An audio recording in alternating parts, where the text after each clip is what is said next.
you and two others. So sometimes it's not just about you and one other, it's about you and two others. So this could be a twin soul, a soulmate, a karmic, a third party dynamic. But one thing is clear, that all three of you are connected for a reason.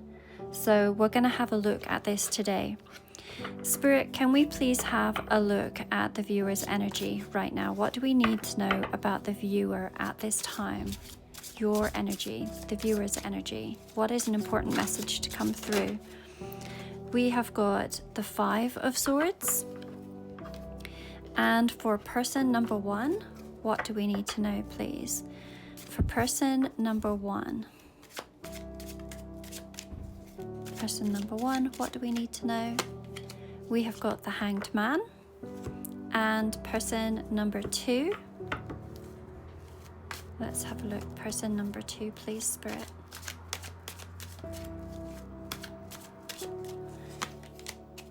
Look at that. Look at that. Two Hanged Men. You saw me shuffle. There's no way that I could have set that up. The other thing that I find really interesting is this Five of Crystals, also known as the Five of Swords. And look, there's two others in the background here. So it's literally talking about this scenario. So there are some really unusual aspects to this particular deck when it comes to the Five of Swords. In a traditional deck, the person in the forefront, who I'm seeing as you, would actually only be carrying three swords, and two of the swords would have been placed on the ground. In this deck, you have all five crystals, and you have them close to your chest. Your arms are folded, your eyes are closed, and we can see that there's these clouds that are gathering overhead.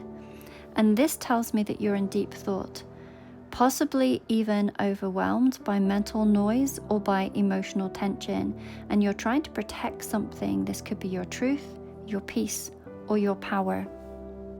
These two figures with their heads in their hands, they're turned away, and this really suggests regret and miscommunication, or even emotional withdrawal between you and these two others that are involved in the soul contract.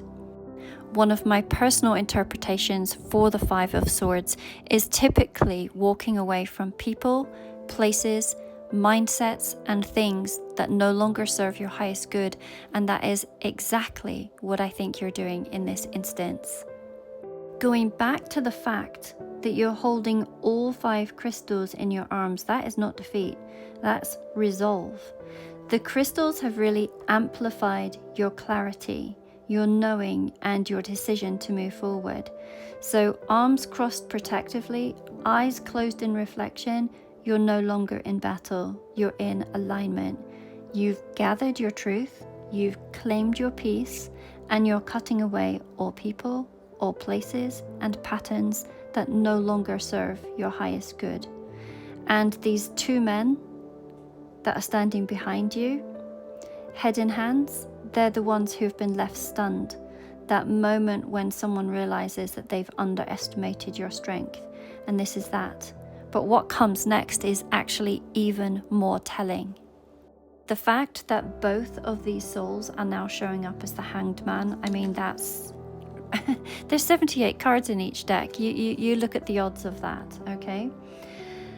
And this Hanged Man is not even the typical image. So these aren't actually soft moments of surrender. These are skeletons. They're fully upright and they have their jaws. Let me bring it closer. Their jaws are agape. In a traditional deck, we would see a man and he's hung by the foot here. And that's not the case here. These ones have been almost shaken awake. And the truth is that you've put them both here. By reclaiming your energy in this pile number one, you have disrupted the dynamic. You've taken control out of their hands and you've changed the storyline. And now they're the ones that are standing, looking stunned, witnessing what it looks like when somebody fully embodies their power. And what they see now is someone that they underestimated, someone who has chosen growth over codependence, and someone who says, I'm not here to stay stuck. Let me pull a card for each. So for you, we've got this Knight of Cups. Ooh, maybe somebody else new coming through. Pile number 1, we've got the 4 of Swords. Yes, they're in this very, very quiet mode. And pile number 2, we have got the Knight of Blades. You are very much on this person's mind. So this person who's coming in as the Knight of Cups, they're coming in riding a unicorn. And this is not an echo of the past. This is someone who is magical. This is someone who is emotionally available, someone who really takes action. We can see that they are going to offer you love in a way that you've never received it before. Not begging for your attention, but really honoring your worth. So you didn't just walk away. You walked away towards something that is far more aligned. Person number 1 has gone very quiet. So you've removed your energy and they felt it deeply. What maybe began as some sort of standoff with this Hanged Man has now really shifted into stillness. So the 4 of Swords here is not just about rest, it's about retreat after heartbreak.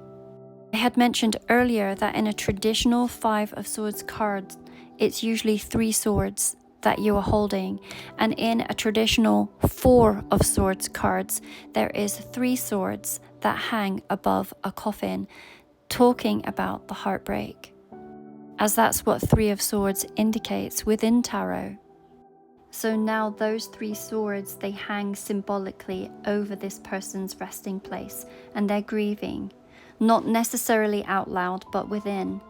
And this isn't just someone who's been left behind. This is someone who's finally feeling the cost of their silence or their indecision or their inability to match your growth. Person number 2, I don't think that they're going to stay silent much longer. There's something that is pressing them to speak. It feels like some sort of pressure, some sort of obsession, the weight of their own unprocessed thoughts. In this particular depiction of the Knight of Swords, we can see that there is a blade that is lodged directly into the skull. And this symbolizes that obsessive thinking, that mental torment, and the racing thoughts that won't let them rest. So maybe they've been spinning in a mental loop ever since you've reclaimed your energy. And to me, this doesn't feel like light energy. We see these black petunias here.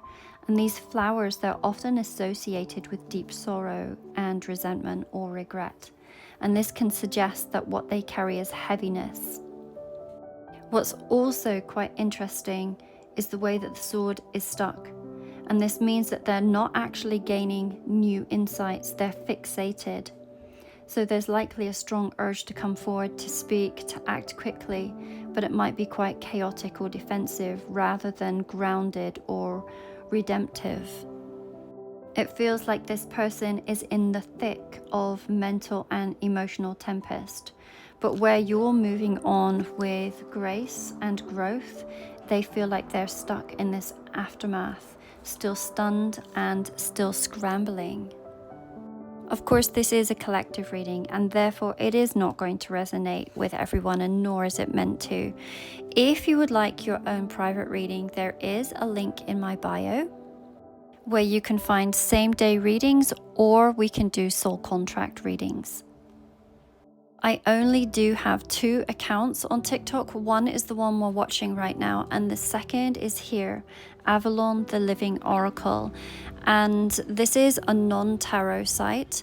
The reason I'm mentioning it to you is because I've had several people messaging me to let me know that there are a lot of fake accounts that are reaching out to you. I will never ever reach out to you first to offer you a reading, so please be extra careful.